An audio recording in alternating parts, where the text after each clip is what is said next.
What's up, everyone? Welcome to the video. Today we're going to take a look at how to replace the battery in this Chrysler 200 remote key fob. This Chrysler 200 key fob is going to use replacement battery CR2032, and I'll put a link in the description box of this video to where you can find these replacement batteries if you're in need. The other thing I'm going to be using to change this key fob battery is a flathead screwdriver. So the first thing I'm going to do is grab my key fob and remove the emergency key that's in the bottom of it. That's done by pressing this release on the back of the fob that my thumb's on, and the key will pull out like that, and we can just set that key to the side. Now if we grab our screwdriver and we hold our key fob with the buttons facing down, and we take a look at the bottom of it, this slot right here is where that emergency key slid out of.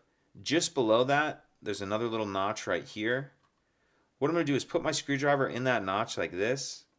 Make sure it's all the way pushed in. Then I'm just going to twist the screwdriver like I'm opening a lock with a key. And as I do that, you can see it splits the case apart.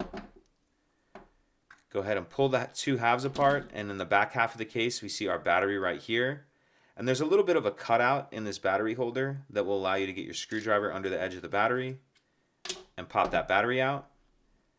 Now I'll grab my new replacement battery, and you want to make sure that you're installing your new battery with the plus side down, positive side down.